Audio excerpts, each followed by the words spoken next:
Welcome to 360 Tamil. இன்னைக்கு இந்த வீடியோல நம்ம எந்த படத்தோட எக்ஸ்பிளனேஷன் பத்தி பார்க்க போறோம்னா, மலையாள சினிமால இந்த வருஷம் வெளியான துண்டு அப்படின்ற படத்தை பத்தி தான் பார்க்க போறோம். பிஜு மேனன் தான் லீட் ரோல் பண்ணிருப்பாரு. இது ஒரு பக்காவான காமெடி த்ரில்லர் படம்னு சொல்லலாம். இந்த படம் நெட்ஃபிளிக்ஸ்ல தமிழ்லயும் இருக்கு. பார்க்கணும்னு நினைக்கிறவங்க முழு படத்தையும் பாருங்க. இல்ல கதை தெரிஞ்சுக்கிட்டா போதும்னு நினைக்கிறவங்க மேற்கொண்டு இந்த வீடியோவை கண்டினியூ பண்ணுங்க. எக்ஸ்பிளனேஷனுக்குள்ள போறதுக்கு முன்னாடி இந்த வீடியோக்கு ஒரு லைக்கை போட்டுருங்க. நீங்க போடுற லைக் மூலியமா இந்த வீடியோ இன்னும் நிறைய பேர்கிட்ட கொண்டு போய் சேர்க்கப்படும். இப்ப டைம் வேஸ்ட் பண்ணாம நம்ம நேரடியா படத்தோட ஃபுல் எக்ஸ்பிளனேஷனுக்குள்ள போயிடலாம். படத்தோட ஸ்டார்டிங் சீனே ஒரு ஸ்கூல்ல நமக்கு காட்டுறாங்க. இன்னைக்கு 11th பசங்களுக்கு எக்ஸாம் போல. டீச்சர் இருக்காங்க பாத்தீங்களா, ஒரு எக்ஸாம் ஆளுக்கு வந்துடுறாங்க. பசங்க எல்லாருமே ஒவ்வொருத்தரா உள்ள வந்துட்டு இருக்காங்க. 2-3 பசங்க மட்டும் மேத்யூ எங்க அப்படின்ற மாதிரிலாம் தேடிட்டு இருக்காங்க. ஏன்னா அவனை நம்பிதான் இவங்க எக்ஸாம் எழுதுறதுக்காகவே வந்திருக்காங்க. இன்னும் உள்ள போகாம என்ன பண்றீங்க வாங்கன்ற மாதிரி டீச்சரும் வெளியே வந்து பசங்களை எல்லாம் கூப்பிடுறாங்க. இப்பதான் பசங்க எதிர்பார்த்த மேத்யூவை நமக்கு காட்டுறாங்க. ரெஸ்ட் ரூம்ல பாத்ரூம்லாம் போயிட்டு இப்பதான் இவர் கிளாஸ் ரூமுக்கு வராரு. இவர் வந்தாருன்னு தெரிஞ்சதுக்கு அப்புறம் தான் பசங்க எல்லாருக்குமே சந்தோஷமே வருது. ஏன்னா இவர் தான் இந்த பசங்களுக்கு தேவையான பிட் எல்லாம் எடுத்துட்டு வந்திருப்பாரு. வாட்டர் பாட்டில், பென்னு, கர்ச்சிஃப்னு எல்லா இடத்துலயும் அவர் பிட் வச்சிருக்காரு. அந்த விஷயத்தெல்லாம் ஃப்ரெண்ட்ஸுக்கும் தந்துட்டு இருக்காரு. இந்த இடத்துல தான் துண்டுன்னு படத்தோட டைட்டில போடுறாங்க. துண்டுனா பிட்டு போல. இந்த மேத்யூ காப்பி அடிச்சிட்டு இருக்காரு பாத்தீங்களா, அப்ப தெரியாதனமா அவரோட வாட்டர் பாட்டில் கீழே விழுந்துருது. மூடி தனியா ஒரு பக்கம் கலண்டு போகுது, வாட்டர் பாட்டில் தனியா ஒரு பக்கம் போகுது. ஆனா உள்ள இருக்க தண்ணி வெளியே வரல. என்ன தண்ணி வெளியே வரல அப்படின்ற மாதிரி டீச்சரும் பாக்குறாங்க. அப்பதான் அவர் அந்த இடத்துல பிட்டை செட் பண்ணி வச்சிருக்கிறது டீச்சருக்கு தெரியுது. அப்படியே கட் பண்ணி மேத்யூவோட அப்பாவை நமக்கு காட்டுறாங்க. இவரோட பேரு பேபி அப்படின்றது. இவர் ஒரு கான்ஸ்டபிளா தான் இருப்பாரு. இப்பதான் எச்எம் கிட்ட இருந்து இவருக்கு கால் வருது. உங்க பையன் இந்த மாதிரி பிட் அடிச்சு மாட்டிருக்கான், உடனே கிளம்பி வாங்கன்ற மாதிரி சொல்லிட்டாங்க. இவர் இருக்கார்ல, இன்ஸ்பெக்டர் கிட்ட பர்மிஷன் எல்லாம் கேட்டுட்டு இருக்காரு. இன்ஸ்பெக்டரை பொறுத்த வரைக்கும் ஒரு குடிச்ச ஆட்டோ டிரைவரை புடிச்சு வச்சிருக்காரு. இந்த ஆட்டோ டிரைவரை ஸ்டேஷன்ல போய் விட்டுட்டு நீ கிளம்பு அப்படின்ற மாதிரி சொல்லிட்டாரு. சரின்ற மாதிரி இவரும் ஏத்துக்கிறாரு. இப்ப குடிச்ச அந்த ஆட்டோ டிரைவர் வண்டி ஓட்டுற மாதிரி போறாரு. நீ எங்க போற, நான் ஓட்டுறேன் அப்படின்ற மாதிரி இவரு சொல்லிட்டாரு. சரின்ற மாதிரி அந்த ஆட்டோ டிரைவரும் பின்னாடி போய் உட்கார்றாரு. இப்ப பேபி வண்டியை ஸ்டார்ட் பண்றாரு. எதிர வரவங்கள கவனிக்காம தெரியாம இடிச்சிடுறாரு. தேவையில்லாம பிரச்சனையில மாட்டிக்கிட்டுமே அப்படின்ற மாதிரி பேபி யோசிச்சுட்டு இருக்காரு. பேபி பிரச்சனையில மாட்டினதுல ஒருத்தருக்கு மட்டும் சந்தோஷம். இவரை பொறுத்த வரைக்கும் இங்க ஹெட் கான்ஸ்டபிளா இருப்பாரு, பேரு ஷிபின் அப்படின்றது. பயங்கரமா சந்தோஷப்படுறாரு. இப்ப இன்ஸ்பெக்டர் இருக்கார்ல, நானே ஸ்கூல்ல விடுறேன் அப்படின்ற மாதிரி கூட்டு வந்து ஸ்கூல்ல விட்டுறாரு. பையனை பொறுத்த வரைக்கும் ஒரு பிட்டு 2 பிட்டு வச்சிருக்க மாட்டான், ஏகப்பட்ட பிட் எல்லாம் வச்சிருப்பான். 11th படிக்கும் போது இவ்வளவு பிட்டு யூஸ் பண்ணிட்டு இருக்கான். அடுத்த வருஷம் 12th போக போறான். இதே மாதிரி பண்ணனா கண்டிப்பா ஸ்கூலை விட்டு தூக்கிடுவோம் அப்படின்ற மாதிரிலாம் எச்எம் திட்டுறாங்க. ஹீரோவும் இதுக்கப்புறம் இந்த மாதிரி பண்ண மாட்டான்னு சொல்லிட்டாரு. ஆனா ஹீரோவோட மனசு முழுக்க இடிச்சவனுக்கு என்னாச்சு அப்படின்ற மாதிரி தான் யோசிச்சுட்டு இருக்கு. இப்ப ஆட்கள் இருக்காங்க பாத்தீங்களா, இடிச்ச நபருக்கு என்னாச்சு அப்படின்ற மாதிரி பாக்குறதுக்காக வராங்க. பெருசா காயெல்லாம் பண்ணல. இதனால கான்ஸ்டபிள் இருக்காரு பாத்தீங்களா, நீ ஒன்னும் தேவையில்லாம கவலைப்படாத அப்படின்ற மாதிரிலாம் இவருக்கு கால் பண்ணி சொல்றாரு. பேபியோட ஒய்ஃப் இருக்காங்க பாத்தீங்களா, நிறைய பசங்களுக்கு வீட்ல வச்சு டியூஷன்லாம் எடுத்துட்டு இருக்காங்க. அப்பதான் அப்பவும் பையனும் இந்த இடத்துக்கு வராங்க. அம்மா இருக்காங்கல்ல, எப்பற எக்ஸாம் எழுதுன அப்படின்ற மாதிரிலாம் பையன் கிட்ட கேட்டுட்டு இருக்காங்க. இந்த பிட் விஷயத்தை பத்தி ஒய்ஃப் கிட்ட சொல்ல வேணாம்னு நினைக்கிறது. ஒய்ஃபோட ஃப்ரெண்ட் இருக்காங்க பாத்தீங்களா, இவங்க கிட்ட போன் பண்ணி பேசுறாங்க. தொடர்ச்சியா ஒருத்தன் செக்ஸ் டார்ச்சர் கொடுத்துட்டு இருக்கான் போல, அதை பத்தி தான் சொல்றாங்க. நான் என் ஹஸ்பண்ட் கிட்ட சொல்றேன்னு இவங்களும் சொல்றாங்க. ஹீரோக்கும் ஷிபின் அப்படின்ற ஹெட் கான்ஸ்டபிளுக்கும் செட் ஆகாதுன்னு சொன்ன பாத்தீங்களா, அதே மாதிரி கிரீஷ் அப்படின்ற ஒரு லாயருக்கும் ஹீரோக்கும் கூட செட் ஆகாது. அந்த லாயர் இருக்காரு பாத்தீங்களா, இவர் இடிச்சவர்கிட்ட பேசலாம் செஞ்சுட்டு இருக்காரு. இத பாக்குற கான்ஸ்டபிள் அண்ணன் இருக்கார்ல, இவருக்கு கால் பண்ணி பேசுறாரு. உன்னை பழி வாங்குறதுக்கு ஏதோ பிளான் போடுற மாதிரி தெரியுது, நீ கொஞ்சம் கவனமா இருன்னு சொல்லிட்டாரு. இவரும் சரின்ற மாதிரி கேட்டுக்கிறாரு. இப்ப நைட்டு சமயம் பையன் படிச்சிட்டு இருக்கான். அந்த இடத்துல பேசுறதுக்காக வந்துடுறாரு. நல்ல வேலை என்கிட்ட கால் பண்ணி இந்த விஷயத்த சொன்னாங்க. உன் அம்மாக்கு தெரிஞ்சா பயங்கரமா கோவப்பட்டிருப்பா, இதுக்கப்புறம் இந்த மாதிரி பண்ணாது அப்படின்ற மாதிரி சொல்லிட்டாரு. பையனும் பண்ண மாட்டேன் அப்படின்ற மாதிரி சொல்றான். ஹீரோவோட வீட்டுல மித்ரன் ஒரு நாய் இருக்கு. ஹீரோக்கு அந்த நாயை ரொம்ப பிடிக்கும். இப்ப நைட்டு நேரம் அதுக்கு சாப்பாடுலாம் வச்சிட்டு இருக்காரு. பையன் எக்ஸாம் நல்லா எழுதணுன்றதுக்காக அம்மா சர்ச்சில் போய் பிரேயர்லாம் பண்ணி பெண் எடுத்துட்டு வந்திருக்காங்க. இந்த பெண் எழுது நல்ல மார்க் வாங்குவேன் அப்படின்ற மாதிரிலாம் பையன் கிட்ட பெண்ணை தராங்க. அதே மாதிரி இவங்க தம்பியோட ஃபங்க்ஷன் இருக்கும். அந்த ஃபங்க்ஷனுக்காக பர்மிஷன் கேளுங்கன்ற மாதிரி ஹீரோ கிட்ட சொல்றாங்க. ஹீரோவும் சமயம் பார்த்து இன்ஸ்பெக்டர் கிட்ட பேசலாம் அப்படின்ற மாதிரி நினைக்கிறாரு. இன்ஸ்பெக்டரும் நேத்து நடந்த விஷயத்தை பத்தி பேசுறாரு. அடிப்பட்ட பையன் நமக்கு எதிராக ஏதாவது கம்ப்ளைண்ட் குத்துற போறான், நார்மலா பேசி இந்த விஷயத்தை முடியுன்ற மாதிரி சொல்லிட்டாரு. இவரும் சரின்ற மாதிரி ஏத்துக்கிட்டு ஒரு கான்ஸ்டபிளோட ஹாஸ்பிட்டலுக்கு கிளம்புறாரு. இந்த தகவலாம் ஷிபினுக்கு தெரிய வந்துருது. ஷிபின் உடனே கிரீஷ்க்கு கால் பண்ணி இந்த விஷயத்த சொல்லிட்டாரு. இந்த விஷயத்தை நம்ம விடக்கூடாது, எப்படியாவது ஹீரோவை பழி வாங்குறதுக்கு இந்த விஷயத்தை யூஸ் பண்ணோம் அப்படின்ற மாதிரிலாம் சொல்றாரு. ஹீரோக்கும் ஷிபினுக்கும் என்ன பிரச்சனை அப்படின்றதெல்லாம் படம் போக போக உங்களுக்கே புரிய வந்துரும். இப்போ இவங்க 2 பேர் இருக்காங்கல்ல, அந்த பையனை பாக்குறதுக்காக வந்துடுறாங்க. இவங்களுக்கு வேண்டிய மாதிரி ஸ்டேட்மெண்ட் எல்லாம் வாங்கிட்டு இருக்காங்க. இருந்தாலுமே ஹீரோக்கு கொஞ்சம் பயமா இருக்கு. ஏன்னா இவங்க போனதுக்கு அப்புறம் ஸ்டேட்மெண்ட்டை கிரீஷ் மாத்திட்டானா என்ன பண்றது அப்படின்ற மாதிரி தான் யோசிக்கிறாரு. அதுக்கேற்ற மாதிரி கிரீஷ் இருக்கான் பாத்தீங்களா, இவங்களை பார்த்து சிரிச்சுக்கிட்டே ஹாஸ்பிட்டலுக்குள்ள நுழையிறான். இத பாக்குற ஹீரோக்கும் பயமா இருக்கு. அவன் கூட என்ன பிரச்சனை அப்படின்றத லைட்டா நமக்கு காட்டுறாங்க, தெளிவா காட்டல. இப்ப பைக்ல அதை பத்தி யோசிச்சுக்கிட்டே வந்துட்டு இருக்காரு. குறுக்க வர நாயை கவனிச்சிருக்க மாட்டாரு. ஏடோடமா ஸ்லிப் ஆகி 2 பேருமே விழுந்துடுறாங்க. இப்ப ஆம்புலன்ஸ்லாம் அந்த இடத்துக்கு வந்துருது. இவங்க 2 பேரையும் ஹாஸ்பிட்டலுக்கு கூட்டு வந்துருது. என்ன இப்பதான் போனாங்க, அதுக்குள்ள இவங்களே காயப்பட்டு வராங்களே அப்படின்ற மாதிரி எல்லாருமே கவனிக்கிறாங்க. ஹீரோக்கு லைட்டா தான் காயம் பட்டிருக்கும், கூட வந்தவருக்கு தான் பலமா காயம் பட்டிருக்கும்.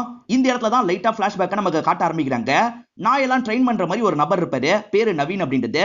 நவீன் ட்ரெயின் பண்ண ஒரு நாய் இறந்து போயிருது. நவீனால இந்த விஷயத்தை ஏத்துக்க முடியல, பயங்கரமா ஃபீல் பண்ணிட்டாரு. இந்த இடத்துல தான் கிரீஷ் இருக்காரு பாத்தீங்களா, ஆட்களோட வந்திருக்காரு.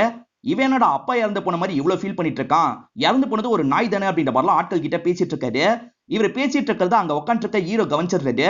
இப்ப ஹீரோவும் கோவமா பக்கத்துல வராரு. சாரி சார், தெரியாம பேசிட்டேன் அப்படின்ற மாதிரி கிரீஷ் பம்முறாரு. ஹீரோ பெருசா எதுவும் கண்டுக்காம கிளம்பிடுறாரு. அப்படியே கட் பண்ணி இப்ப பிரசன்ட்ல நடக்கிறத காட்ட ஆரம்பிக்கிறாங்க. பர்மிஷன் வேணும்ல, அதை கேட்கறதுக்காக இன்ஸ்பெக்டர் கிட்ட கேக்குறாரு. ஆனா இன்ஸ்பெக்டர் கிட்ட ஷிபின் என்ன சொல்றாருன்னா, வேற ஒரு வேலை இருக்கு சார், அதனால பர்மிஷனை யோசிச்சுதான் நீங்க தரணும் அப்படின்னு சொல்லிட்டாரு. அதுக்கேத்த மாதிரி இன்ஸ்பெக்டரும் யோசிச்சு தரேன் அப்படின்ற மாதிரி இவர் அனுப்பி விடுறாரு. என்னடா பர்மிஷன் கிடைச்சதா அப்படின்ற மாதிரி தெரிஞ்ச அண்ணன் கேக்குறாரு. எங்க அந்த ஷிபின் நடுவுல பூந்து கெடுத்து விட்டுட்டான் அப்படின்ற மாதிரி ஹீரோ சொல்லிட்டு இருக்காரு. பேசாம நீ எக்ஸாம் எழுத வேண்டியதானே அப்படின்ற மாதிரி இந்த அண்ணன் கேக்குறாரு. இங்க ரொம்ப நாளா வேஸ்டா இருக்க பொருள்லாம் கலெக்ட் பண்றதுக்காக ஒரு நபர் வந்திருக்காரு. எனக்கு தேவையான பொருள் எல்லாத்தையும் எடுத்துட்டேன், வேஸ்டான பொருள்லாம் ஒரு பாக்ஸ்ல போட்டு வச்சிருக்கேன், நீங்க அதை கொளுத்திக்கோங்க அப்படின்ற மாதிரி சொல்லிட்டாரு. நாங்க பாத்துக்கிறோம், நீங்க கிளம்புங்க அப்படின்ற மாதிரி இவங்களும் அனுப்பி வச்சிடுறாங்க. லைட்டா சரக்கு போடலாம் அப்படின்ற மாதிரி அந்த அண்ணன் சொல்லிட்டாரு. இவங்க ரெண்டு பேருமே அந்த எவிடன்ஸ் ரூம் வந்துடுறாங்க. லைட்டா சரக்கெல்லாம் போட்டுறாங்க. இந்த நாள் போலீஸ் ஸ்டேஷன்ல ஏதோ ஒரு ஃபங்க்ஷன் நடக்குது போல. இப்ப லோட் எல்லாம் இறக்குறதுக்காக ஒரு நபர் வந்திருக்காரு. நீங்களும் ஒரு கை பிடிங்க அப்படின்ற மாதிரி சொல்லிட்டாரு. இவங்க ரெண்டு பேருமே பொருளை இறக்குறதுக்காக வராங்க. அப்படி இறக்கும் போது ரொம்ப வெயிட்டான பொருளை ஹீரோ தூக்கிடுறாரு. தெரியாதனமா பொத்துன்னு போட்டுறாரு. உள்ள இருக்க தேங்காய்லாம் கொஞ்சம் உடஞ்சிருது. இந்த விஷயத்தெல்லாம் தள்ளி இருக்க ஷிபின் கவனிச்சிடுறாரு. இத கூட ஒழுங்கா பண்ண முடியாதா, தேங்கெல்லாம் உடைஞ்சிருச்சு அப்படின்ற மாதிரி சத்தம் போடுறாரு. எல்லாம் எனக்கு தெரியும், மூடிட்டு போன்ற மாதிரி ஹீரோவும் கோவத்துல வார்த்தையை விட்டுறாரு. இதனால ஷிபின் இருக்காரு பாத்தீங்களா, இன்ஸ்பெக்டர் கிட்ட இந்த விஷயத்தை கொண்டு வந்துடுறாரு. எக்ஸ்பீரியன்ஸ் வேணா உனக்கு ஷிபினை விட அதிகமா இருக்கலாம், ஆனா பொசிஷன் படி பார்த்தா அவன் தான் உனக்கு சீனியர், அதனால இந்த மாதிரி பேசுறது தப்பு, ஒரு சாரி கேட்டு அப்படின்ற மாதிரி சொல்லிட்டாரு. ஹீரோக்கு சாரி கேட்கறதுல விருப்பமே கிடையாது, வேற வழி இல்லாம சாரி கேட்டுறாரு. மேற்கொண்டு எக்ஸாம் எழுது அப்படின்ற மாதிரி அந்த அண்ணன் சொன்னார்ல, இவர் வேணாம்னு சொல்லியிருப்பாரு. ஆனா இப்ப என்ன சொல்றாருன்னா, கண்டிப்பா எழுத போறேன், ஏன்னா அந்த ஷிபினுக்கு அடங்கியே என்னால போக முடியாது அப்படின்ற மாதிரி சொல்லிட்டாரு. இப்பதான் வேற ஒரு நபரை இந்த இடத்துக்கு வர வச்சிருந்தாங்க. ஏன்னா இவருக்கு எக்ஸாம் பத்தி நிறைய விஷயங்கள் தெரியும். அந்த எக்ஸாம்ல பாஸ் பண்றது எப்படி அப்படின்ற மாதிரிலாம் இவர் ஐடியா கேட்கிறாரு. அந்த அண்ணனும் சொல்ல ஆரம்பிக்கிறாரு. ஏற்கனவே நாயெல்லாம் ட்ரெயின் பண்ற நவீன் ஒரு நபரை காமிச்சாங்க பாத்தீங்களா, அந்த நபரும் இந்த இடத்துக்கு வந்திருக்காரு. ரெண்டு பேருமே போக போக ஃப்ரெண்ட்ஸா மாறிடுறாங்க. ஹீரோவும் ஒவ்வொரு ரவுண்டா கிளியர் பண்ணிட்டு இருக்காரு. அடுத்ததா ரிட்டன் எக்ஸாம் தான் இருக்கு. அந்த ரிட்டன் எக்ஸாமை எப்படி கிளியர் பண்றதுன்னு இவருக்கு சுத்தமா தெரியவே மாட்டேங்குது. இவருக்கு ஐடியா எல்லாம் கொடுக்குறாரு பாத்தீங்களா, அந்த அண்ணனும் எக்ஸாமுக்கு பிட் எடுத்துட்டு போ, ஈஸியா பாஸ் பண்ணிடலாம் அப்படின்ற மாதிரி சொல்லிட்டாரு. எது பிட் எடுத்துட்டு போணுமா, மாட்டினா அவ்வளவுதான், என்னால இதை பண்ண முடியாது அப்படின்ற மாதிரி சொல்லிட்டாரு. ஆனா இவர் கூட இருக்கிற அண்ணனும் சரி, ஐடியா கொடுக்குற அண்ணனும் சரி, பிட் எடுத்துட்டு போ அப்படின்ற மாதிரிலாம் சொல்லிட்டு இருக்காங்க. இப்ப எக்ஸாம் எழுதலான்னு வராரு. பார்த்தா நவீனும் அதே இடத்துல தான் எக்ஸாம் எழுத போறாரு. நம்ம ரெண்டு பேருமே ஒரே ரூம்ன்ற மாதிரி பேசிக்கிறாங்க. இப்ப எல்லாருக்குமே கொஸ்டின் பேப்பர்லாம் தந்துடுறாங்க. ஹீரோ பாக்குறாரு, பெருசா எந்த கேள்விக்குமே இவருக்கு பதில் தெரிய மாட்டேங்குது. இப்ப கிரீஷ் இருக்காரு பாத்தீங்களா, வீட்டுல சாப்பிட்டுட்டு இருக்காரு. ஷிபின் உடனே இவருக்கு கால் பண்ணி பேச ஆரம்பிக்கிறாரு. அவர் எக்ஸாம் எழுதுறதுக்காக போயிருக்காரு. இந்த எக்ஸாம்ல மட்டும் பாஸ் பண்ணிட்டாருன்னா என் லெவலுக்கு வந்துருவாரு, அதுக்கப்புறம் எனக்கு தான் பிரச்சனை, அதுக்குள்ள ஏதாவது பண்ணு அப்படின்ற மாதிரி சொல்லிட்டாரு. கவலைப்படாத, பாத்துக்கலாம் அப்படின்ற மாதிரி அவரும் சொல்லிட்டாரு. ஹீரோ எழுத முடியாம உட்காந்து இருக்காருல, சுத்தி முத்தி பாக்குறாரு. பார்த்தா எல்லாருமே பேப்பர் வச்சு காப்பி அடிச்சிட்டு இருக்காங்க. அங்க சாரா இருக்கவரும் இதெல்லாம் பெருசா கண்டுக்க மாட்டாரு. பெருசா கண்டுக்க மாட்டாங்க போல, அப்ப நம்மளும் பிட் அடிக்கலாம் அப்படின்ற மாதிரி இவரும் வச்சிருக்க பிட் எல்லாம் எடுக்கிறாரு. ஆக மொத்தத்துல ஹீரோ பிட் எல்லாம் எடுத்துட்டு தான் வந்திருக்காரு. ஹீரோ பிட் அடிச்சிட்டு இருக்கிறத நவீனும் கவனிக்கிறாரு. ஒரு வழியா ஹீரோ எக்ஸாம் முடிச்சு பேப்பர்லாம் தந்துடுறாரு. மதியானம் ஒரு எக்ஸாம் இருக்கு போல, இவங்க எல்லாருமே சேர்ந்த மாதிரி சாப்பிட்டுட்டு இருக்காங்க. நவீன் இருக்காருல, எல்லாருமே பிட் எடுத்துட்டு வந்திருப்பாங்கன்னு தெரிஞ்சிருந்தா நானும் எடுத்துட்டு வந்திருப்பேன், எடுத்துட்டு வராம விட்டுட்டேன், மதியானம் மாதிரி எனக்கு காட்டுங்கன்னு சொல்லிட்டாரு. கண்டிப்பா காட்டுறேன் அப்படின்ற மாதிரி ஹீரோவும் ஏத்துக்கிறாரு. இப்ப ரெண்டு பேருமே ரூமுக்கு போலான்னு வராங்க. பார்த்தா மதியானம் ரெண்டு பேரையும் ரூம் மாத்திருக்காங்க. சே அப்படின்ற மாதிரி நவீனும் புலம்பிக்கிட்டே போறாரு. இப்ப மதியானம் வந்த ஹீரோவும் பிட் அடிக்கலாம் அப்படின்ற மாதிரி பிட் எல்லாம் எடுத்துறாரு. மும்முரமா பிட்ட பார்த்து இவரை எழுத ஆரம்பிக்கிறாரு. நம்ம நார்மல் எக்ஸாம்ல எல்லாம் ஸ்குவாட் மாதிரி ஆட்கள் வருவாங்கல்ல, அதே மாதிரி இதுக்கும் ஆட்கள்லாம் வராங்க. வந்த நபர் இருக்காரு பாத்தீங்களா, நேரா இவரோட ரூமுக்கு தான் வராரு. அதே மாதிரி இவர்கிட்ட தான் வராரு. இவர் தான் பிட் வச்சிருக்காருல, அந்த நபர் கிட்ட துண்டா மாட்டிக்கிறாரு. ஸ்கூல் பசங்க தான் பிட் அடிக்கிறாங்கன்னா போலீஸுங்க கூட பிட் அடிப்பாங்களா அப்படின்ற மாதிரி நியூஸ்ல எல்லாம் இதை பத்தி போட்டுட்டு இருக்காங்க. பாலிமர் நியூஸ் கிண்டல் பண்ணி போடுவாங்கல்ல, அந்த மாதிரி தான் போட்டுட்டு இருக்காங்க. இதை பாக்குற ஒய்ஃப் பயங்கரமா கோவப்படுறாங்க. ஷிபின் தான் இந்த விஷயத்த பண்ணிருப்பாரு. அதனால ஷிபின் உள்ளுக்குள்ள பயங்கரமா இந்த இடத்துல சந்தோஷப்படுறாரு. எச்எம் வார்னிங் மாதிரி குத்தாங்க பாத்தீங்களா, அவங்களும் இதை பாக்குறாங்க. அப்பவே இந்த மாதிரி பிட் அடிச்சா பையன் அடிக்க மாட்டானா அப்படின்ற மாதிரிலாம் யோசிச்சுட்டு இருக்காங்க. இப்ப பிடிச்ச நபர் இருக்காரு பாத்தீங்களா, இவங்க எல்லாருக்குமே பனிஷ்மெண்ட் தரப்படும் அப்படின்ற மாதிரிலாம் சொல்லிட்டு இருக்காரு. இப்ப ஹீரோக்கு பனிஷ்மெண்ட் மாதிரி தந்துடுறாங்க. கூட்டம் ஏதாவது சேர்ந்துச்சுன்னா அதை அடக்கிறதுக்காக ஆட்களை யூஸ் பண்ணுவாங்கல்ல, அந்த மாதிரி ஒரு இடத்துக்கு தான் வந்துடுறாரு. இங்க மேக்சிமம் வயசு பசங்க மட்டும்தான் இருப்பாங்க. வயசானவங்க இருக்காங்கன்னா அவங்க பனிஷ்மெண்ட் வாங்கி வந்திருப்பாங்க. ஹீரோ மாதிரியே ஒரு வயசானவரா இருக்காரு. இந்த இடத்துல போதுமான வசதி எதுவுமே இல்ல. ஹீரோவும் இந்த இடத்துல பயங்கரமா கஷ்டப்பட்டுட்டு இருக்காரு. நவீன் ஒருத்தர் ட்ரைனிங்ல பழக்கமானாரு பாத்தீங்களா, அவர் ஃபெயில் ஆயிருப்பாரு. அவரும் இந்த இடத்துல தான் இருக்கிற மாதிரி நமக்கு காட்டுறாங்க. இப்ப ஹீரோ கூட பேசிக்கிட்டே சாப்பிட ஆரம்பிக்கிறாரு. நல்ல வேலை உங்க ரூம்ல இருந்திருந்தேன்னா நானும் மாட்டிருப்பேன், தப்பிச்சேன் அப்படின்ற மாதிரிலாம் சொல்லிட்டாரு. அது சரி, மேடம் என்ன கோவப்பட்டாங்களா அப்படின்ற மாதிரி கேட்கிறாரு. இந்த இடத்துல தான் ஹீரோவும் பிளாஷ்பேக்க சொல்ல ஆரம்பிக்கிறது. ஒய்ஃப் இருக்காங்கல்ல, ஹஸ்பண்ட் மேல பயங்கரமா கோவப்பட்டு இருப்பாங்க. இவங்க கிட்ட டியூஷனுக்கு நிறைய பசங்க வராங்க பாத்தீங்களா, அவங்களோட பேரண்ட்ஸ் எல்லாம் ஒவ்வொருத்தரா கால் பண்றாங்க. இந்த மாதிரி உன்னோட ஹஸ்பண்ட் பண்ணி வச்சிருக்காரு, இதுக்கப்புறம் பசங்களை எல்லாம் வாங்கிட்டு அனுப்ப முடியாது அப்படின்ற மாதிரி தான் சொல்றாங்க. இதெல்லாம் கேட்டு கேட்டு தான் ஹஸ்பண்ட் மேல இவங்க கோவப்பட்டுக்கிட்டே இருக்காங்க. இப்ப ஹஸ்பண்ட் இருக்காரு பாத்தீங்களா, டைம் கிடைக்கும் போது ஒய்ஃபுக்கு கால் பண்ணிட்டாரு. ஆனா ஒய்ஃபுக்கு கால் வரது தெரிஞ்சா அவங்க எடுக்கவே மாட்டாங்க. ஒய்ஃப் என்கிட்ட பேச மாட்டா அப்படின்ற மாதிரிலாம் இவர் நவீன் கிட்ட சொல்லிட்டு இருக்காரு. நவீனும் இன்னைக்கு சரக்கு அடிப்போம் அப்படின்ற மாதிரி ஒரு இடத்துக்கு கூட்டு வந்துருக்காரு. அப்பதான் ஒரு விளம்பர பேப்பரை கவனிக்கிறாரு. 5 பைசா காயினை தந்தா பிரியாணி தரப்படும் அப்படின்ற மாதிரி விளம்பரம் பண்ணிருக்காங்க. நல்ல ஐடியாவா இருக்கேன்னு ஹீரோ சொல்லிட்டாரு. இந்த ஐடியா தந்ததே நான் தான். பெருசா 5 பைசா யாரும் வச்சிருக்க மாட்டாங்க. ஒரு 10 பேருக்கு பிரியாணி தந்தாலும் சரி, விளம்பரம் பெருசா இருக்கும் அப்படின்ற மாதிரிலாம் இந்த நவீன் சொல்லிட்டாரு. அப்படியே கட் பண்ணி மறுநாள் அந்த கடையை நமக்கு காட்டுறாங்க. ஏகப்பட்ட பேர் பிரியாணி வேணும் அப்படின்ற மாதிரி வந்து நிக்கிறாங்க.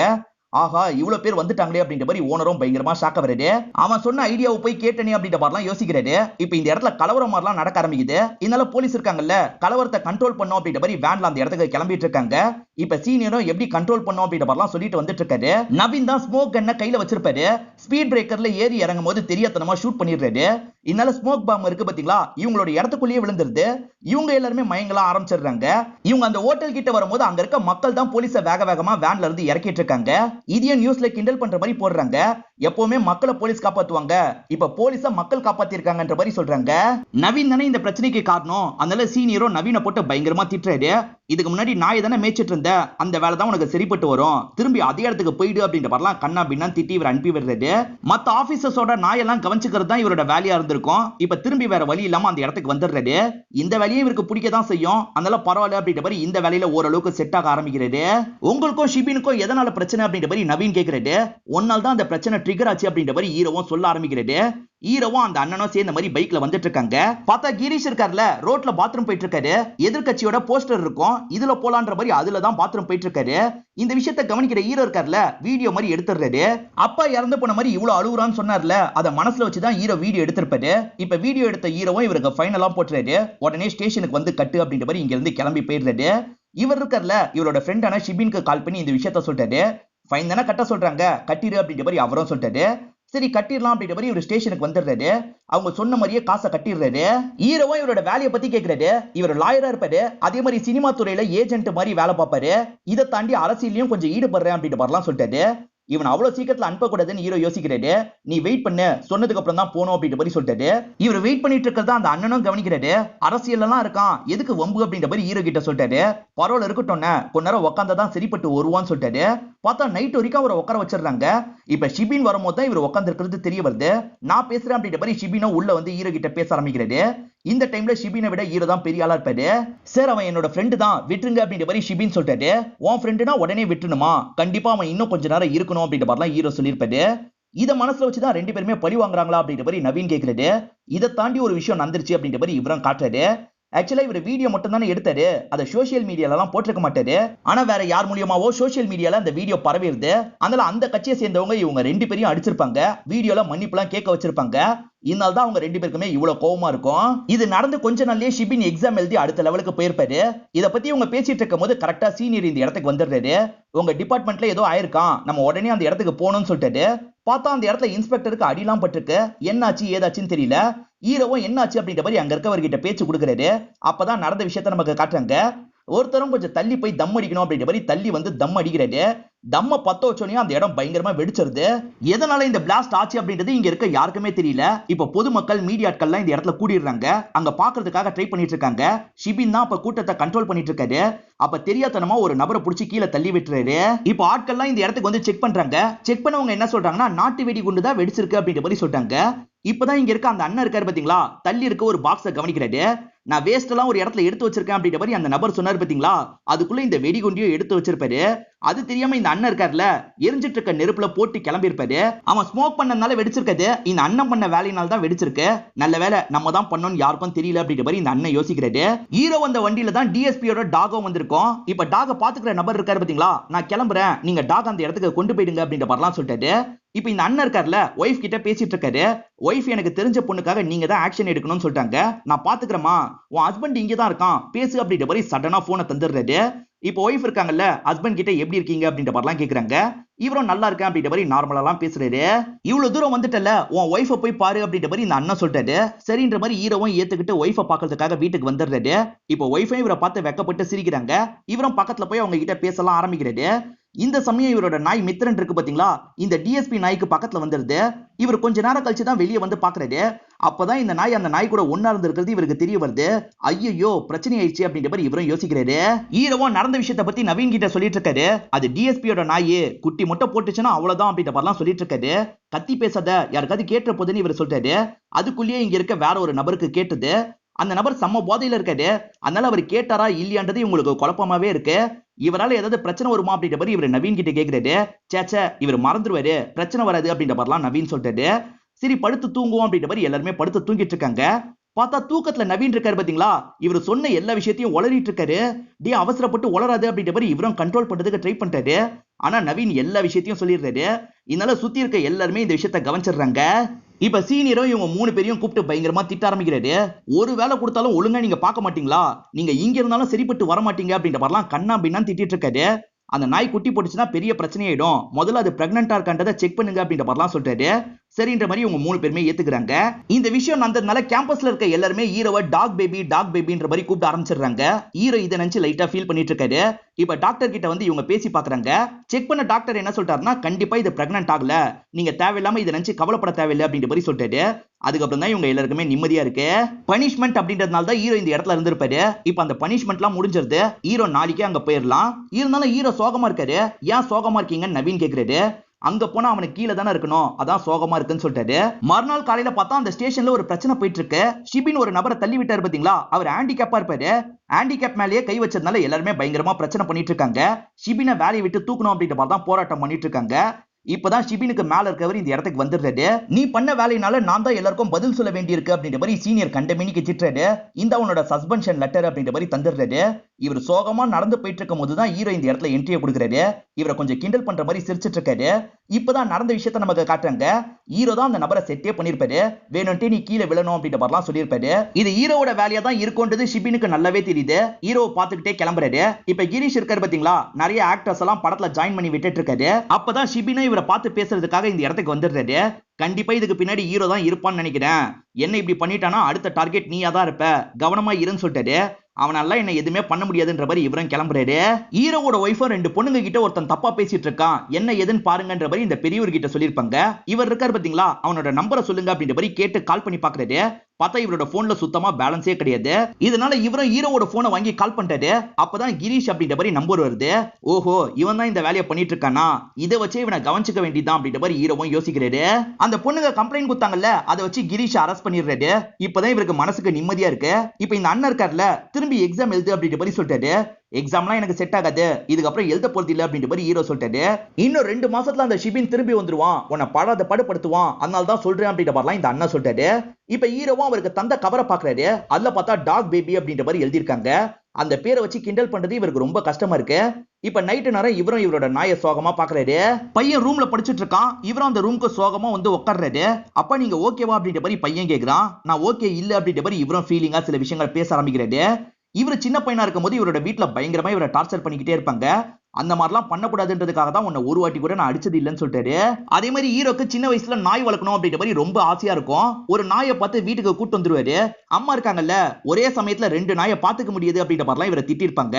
அப்பத்துல இருந்து சின்ன பசங்க எல்லாம் சேர்ந்து இவரை நாயின்னு தான் கூப்பிடுவாங்க. அதனாலேயே சின்ன வயசுல எனக்கு நிறைய பேர் கூட இருந்து ஃப்ரெண்ட்ஷிப் கட் ஆயிருச்சு. பெரியவன் ஆனதுக்கு அப்புறம் தான் இந்த பேர் என்னை விட்டு போச்சு. அப்பதான் நம்ம மித்ரனை நான் பார்த்தேன் அப்படின்ற மாதிரி சொல்லிட்டாரு. ஒரு நாள் வாக்கிங்க்கு போயிட்டு இருக்கும் போதுதான் மித்ரனை பார்த்திருப்பாரு. அப்பத்துல இருந்து ரொம்ப ஆசையா மித்ரனை வளர்த்திருப்பாரு. இப்ப மித்ரனாலேயே திரும்பி அதே பேர் எனக்கு கிடைச்சிருச்சு, ரொம்ப வருத்தமா இருக்கு அப்படின்ற மாதிரிலாம் ஃபீலிங்கா பேசிட்டு இங்க இருந்து எந்திரிச்சு நடக்க ஆரம்பிக்கிறாரு. அப்படி நடந்து போனவர் இருக்காரு பாத்தீங்களா, நீ சொல்லு நான் எக்ஸாம் எழுதவா வேணாமா அப்படின்ற மாதிரி கேட்கிறாரு. கண்டிப்பா நீங்க எக்ஸாம் எழுதணும்ப்பா அப்படின்ற மாதிரி பையன் சொல்றான். மறுநாள்ல இருந்து ஹீரோவும் எக்ஸாம்க்கு பயங்கரமா ப்ரிப்பேர்லாம் பண்ணிட்டு இருக்காரு. இவர் ப்ரிப்பேர் பண்ணிட்டு இருக்கிறத ஒய்ஃபும் கவனிக்கிறாங்க. எப்படியாவது இவர் பாஸ் பண்ணிடணும் அப்படின்ற மாதிரிலாம் யோசிச்சுட்டு இருக்காங்க. அதே மாதிரி பையனுக்கும் எக்ஸாம் வரப்போது, அவனும் ப்ரிப்பேர்லாம் பண்ணிட்டு இருக்கான். ஒய்ஃப் இருக்காங்கல்ல, ரெண்டு பேருக்குமே பெண்ண பிரேயர்லாம் பண்ணி எடுத்துட்டு வந்திருக்காங்க. ரெண்டு பேருமே நல்லபடியா எழுதுங்க அப்படின்ற மாதிரி சொல்றாங்க. இவர் இருக்காரு பாத்தீங்களா, பையனை ஸ்கூல்ல விட்டு எக்ஸாம் எழுதுறதுக்காக போயிடுறாரு. இப்பதான் நமக்கு கிரீஷ காட்டுறாங்க. ஒய்ஃப் பிரிஞ்சு போயிருக்காங்க, அவங்கள கூட்டு போறதுக்காக வந்திருக்காரு. இதுக்கப்புறம் அவங்க கூட என்னால வர முடியாது அப்படின்ற மாதிரி ஒய்ஃப் கோவமா சொல்றாங்க. இப்பதான் ஷிபின் இவருக்கு கால் பண்ணி பேசுறாரு. அவன் திரும்பி எக்ஸாம் எழுத போயிருக்கான், இந்த வாட்டியும் ஏதாவது பண்ணணும் அப்படின்ற மாதிரி சொல்றாரு. ஹீரோவும் பையனும் எக்ஸாம் ஹாலுக்கு வந்துடுறாங்க. இப்ப கொஸ்டின் பேப்பர்லாம் தந்துடுறாங்க. ஹீரோவையும் பையனையும் நமக்கு மாத்தி மாத்தி தான் காட்டுறாங்க. அப்படி காமிச்சிட்டு இருக்கும் போது பையன் இருக்கான் பாத்தீங்களா, மறைச்சு வச்சிருக்க பிட் எடுக்கிறான். அதே மாதிரி இந்த சைடுல ஹீரோவும் மறைச்சு வச்சிருக்க பிட் எடுக்கிறாரு. சோ ரெண்டு பேருமே படிக்கலாம் இல்ல, பிட்ட தான் எடுத்துட்டு வந்திருக்காங்க அப்படின்ற மாதிரி நமக்கு காட்டுறாங்க. இந்த பையன் வித்தியாசமான பொருள் எல்லாம் பிட்ட கொண்டு போயிருப்பான் பாத்தீங்களா, அந்த எல்லா வழியும் அப்பாவுக்கு சொல்லி தந்திருப்பான். இவர் இருக்காரு பாத்தீங்களா, கர்ச்சிஃப்ல பிட் எழுதி எடுத்துட்டு வந்திருக்காரு. அதே சமயம் இவரோட வாட்ச்ல எழுதி எடுத்துட்டு வந்திருக்காரு. இதெல்லாம் பார்த்து வேக வேகமா எழுதிட்டு இருக்காரு. அந்த சைடு பையன் இருக்கான் பாத்தீங்களா, அவனும் பிட்ட வச்சு தான் எழுதிட்டு இருக்கான். இந்த வாட்டியும் செக்கிங்லாம் நடக்க போகுது அப்படின்ற மாதிரி நியூஸ் சேனல் சொல்லிட்டு இருக்காங்க. ஹீரோ மாட்டுவாரா மாட்ட மாட்டாரா அப்படின்ற மாதிரி நமக்கு பரபரப்பா கொண்டு போயிட்டு இருக்காங்க. இப்ப பையன் ரூம்ல வந்திருக்க டீச்சர் இருக்காங்கல்ல, ஏற்கனவே இவன் பிட் அடிச்சு மாட்டினதுனால இவனை மட்டும் பர்டிகுலரா கவனிச்சிட்டு இருக்காங்க. இவன் வாட்டர் பாட்டில எடுத்து ஓபன் பண்றாங்க, பார்த்தா தண்ணி தான் இருக்கு. இப்ப திரும்பி இவன் கிட்ட தந்துட்டு போறாங்க. இவன் இருக்கான் பாத்தீங்களா, வாட்டர் பாட்டில திருப்பி வைக்கிறான். பார்த்தா உள்ளே இவன் பிட் எல்லாம் எழுதி வச்சிருக்கான். அதை பார்த்து வேக வேகமா எழுதிட்டு இருக்கான். இப்ப ஹீரோ இருக்க இடத்துக்கு அந்த ஆபீசர் வந்துடுறாரு. நேரா ஹீரோ கிட்ட தான் வர்றாரு. கையில என்ன கர்ச்சிஃபா காட்டுன்ற மாதிரி கேக்குறாரு. ஹீரோவும் அந்த கர்ச்சிஃபை காட்டுறதுக்கு பயங்கரமா இந்த இடத்துல பயந்துட்டு இருக்காரு. அப்படியே கட் பண்ணி நியூஸ் சேனல்ல நமக்கு காட்டுறாங்க. செக் பண்ண ஆபீசர் இருக்காரு பாத்தீங்களா, யாரும் இந்த வாட்டி பிட் எல்லாம் எடுத்துட்டு வரல அப்படின்ற மாதிரி மீடியாக்கள் கிட்ட சொல்லிட்டு இருக்காரு. ஆக மொத்தத்துல ஹீரோ மாட்டலன்ற மாதிரி நமக்கு காட்டுறாங்க. இதெல்லாம் பாக்குற இவங்க ரெண்டு பேருமே டென்ஷன் ஆயிட்டு இருக்காங்க. இப்ப பையனுக்கான டைமிங் முடிஞ்சிருது. டீச்சரும் ஒவ்வொருத்தர்கிட்டயா வந்து பேப்பர்லாம் வாங்க ஆரம்பிக்கிறாங்க. அப்படியே கட் பண்ணி ஹீரோ இடத்த காட்டுறாங்க. ஹீரோ மாட்டாம எக்ஸாம் முடிச்சிட்டாரு. பக்கத்துல இருக்க நபர் நீங்க பிட் வச்சிருந்ததை பார்த்தேன், எப்படி தப்பிச்சிங்க அப்படின்ற மாதிரி கேக்குறாரு. இந்த இடத்துல ஹீரோவும் நடந்த விஷயத்த சொல்றாரு. அந்த ஆபீசர் வரத பார்த்தோன்னே இவரோட கர்ச்சிஃபை இவர் முதுகுல போட்டிருப்பாரு. வேற ஒரு கர்ச்சிஃபை தான் எடுத்து டேபிள்ல வச்சிருப்பாரு. அந்த ஆபீசர் அந்த கர்ச்சிஃபை தான் எடுத்து செக் பண்ணிருப்பாரு. பிட்டு தான் இல்லல்ல, அப்புறம் ஏன் இவ்வளவு பயப்படுற அப்படின்ற மாதிரி இவர்கிட்ட கர்ச்சிஃபை தந்துட்டு போயிருப்பாரு. இதுதான் நடந்தது அப்படின்ற மாதிரி இவரும் சொல்லி முடிக்கிறாரு. இப்பதான் எச்எம் கிட்ட இருந்து கால் வருது. என்ன விஷயமா இருக்கும்னு பயந்துகிட்டே கால் எடுக்கிறாரு. உங்க பையன் பிட் அடிச்சிருக்கான், உடனே வாங்கன்ற மாதிரிலாம் அவங்க சொல்றாங்க. ஆக்சுவலா அவங்க வேற ஒரு பேரண்ட்ஸ் கிட்ட தான் இதை சொல்றாங்க. ஏன்னா ஹீரோ எதிரதான் இருக்காரு. ஹீரோ எதுக்காக வர சொல்லிருப்பாங்கன்னா, ஃபீஸ் இன்னும் கட்டாம இருக்கீங்க சார், இன்னும் ஒரு வாரத்துக்குள்ள ஃபீஸை கட்டுங்க அப்படின்ற மாதிரி சொல்றாங்க. இவரும் சரின்ற மாதிரி ஏத்துக்கிறாரு. உன் எச்எம் கிட்ட இருந்து கால் வந்தோன்னு திரும்பி மாட்டிக்கிட்டேன்னு நினைச்சேன், நல்ல வேலை அப்படி எதுவும் ஆகல அப்படின்ற மாதிரி இவரும் சொல்லிட்டாரு. ஹீரோ எல்லா கேள்விக்கான பதிலும் எழுதியிருப்பாரு, அதனால சந்தோஷமா இருக்காரு. இப்ப ரிசல்ட்டுக்கான நாள் வந்துருது. சார் பாஸ் பண்ணிட்டீங்கன்னா ட்ரீட் வைக்கணும் அப்படின்ற மாதிரி எல்லாருமே இவர்கிட்ட சொல்லிட்டு இருக்காங்க. அதே மாதிரி ஷிபினை பார்த்து என்ன சொல்றாங்கன்னா, அவர் பாஸ் ஆயிட்டாருன்னா உன்னோட இடத்த மாத்த வேண்டி இருக்கும் அப்படின்ற மாதிரிலாம் சொல்றாங்க. அவர் பாஸ் மட்டும் ஆயிடக்கூடாது அப்படின்ற மாதிரிலாம் ஷிபின் யோசிச்சுட்டு இருக்காரு. இப்ப ரிசல்ட் எல்லாம் அந்த இடத்துல ஒட்டிடுறாங்க. ஷிபின் தான் முதல் ஆளா பாக்குறதுக்காக வராரு. பார்த்தா ஹீரோவோட பேர் அதுல இல்லவே இல்ல. இப்பதான் ஷிபினுக்கு பயங்கரமா இந்த இடத்துல சந்தோஷமா இருக்கு. இந்த வட்டியும் ஃபெயில் ஆயிட்டாரா அப்படின்ற மாதிரி மத்தவங்க எல்லாம் பேசிட்டு இருக்காங்க. ஹீரோ ரிசல்ட் கூட பார்க்காம வெளியே நின்னுட்டு இருக்காரு. அப்பதான் அந்த அண்ணன் வெளியே வந்து பேச ஆரம்பிக்கிறாரு. சந்தோஷமான ஒரு விஷயத்தை தான் சொல்லிட்டாரு. அது என்ன விஷயம் அப்படின்றத நமக்கும் காட்ட ஆரம்பிக்கிறாங்க. 20 வருஷத்துக்கு மேல எக்ஸ்பீரியன்ஸ் வச்சு இந்த எக்ஸாம் எழுதுனாங்க பாத்தீங்களா, அவங்களெல்லாம் நேரடியா இன்ஸ்பெக்டரா மாத்தலான்ற மாதிரி முடிவு பண்ணிருப்பாங்க. அந்த மாதிரி ஹீரோவையும் இன்ஸ்பெக்டரா மாத்திருக்காங்க. இப்ப ஹீரோவும் இன்ஸ்பெக்டரா இந்த ஸ்டேஷனுக்கு வராரு. இப்ப ஷிபின் இருக்காரு பாத்தீங்களா, இவர் வந்தோன்னே வேகமா கேப் எல்லாம் மாட்டிட்டு சல்யூட் அடிக்கிறாரு. இத பாக்குற ஹீரோக்கும் இந்த இடத்துல சந்தோஷமா இருக்கு. அப்படியே கட் பண்ணி அந்த டாக்டரை நமக்கு காட்டுறாங்க. நவீன் என்ன சொல்றாருன்னா, இந்த நாய் கொஞ்சம் பிரெக்னென்ட் ஆகிற மாதிரி தான் இருக்கு, நீங்க சொன்னது தப்பாயிடும் போல அப்படின்ற மாதிரிலாம் சொல்லிட்டு இருக்காரு. நான் சொன்னது தப்பாயிடுமா அப்படின்ற மாதிரி இவர் அந்த விஷயத்தை பத்தி எல்லாம் பேசிட்டு இருக்காரு. இவர் பேசிட்டு இருக்கிறத எதிர உட்காந்து இருக்க கிரீஷை கவனிச்சிடுறாரு. ஓஹோ, இந்த மாதிரி ஒரு விஷயம் நடந்திருக்கா அப்படின்ற மாதிரி யோசிக்கிறாரு. இதோடயே இந்த படத்தை முடிச்சிடுறாங்க. இதை வச்சு ஹீரோவை ஏதாவது பண்ண ட்ரை பண்ணுவாரு அப்படின்ற மாதிரி காமிச்சுதான் நமக்கு படத்தை முடிக்கிறாங்க. இந்த படம் உங்க எல்லாருக்குமே பிடிச்சிருக்கோம் நம்புறேன். இந்த வீடியோ உங்களுக்கு பிடிச்சிருந்ததுன்னா லைக் பண்ணுங்க, கமெண்ட் பண்ணுங்க, மறக்காம 360 தமிழ் சேனலை சப்ஸ்கிரைப் பண்ணுங்க. தொடர்ச்சியா இந்த மாதிரி வீடியோக்கள் வந்துகிட்டே தான் இருக்கும்.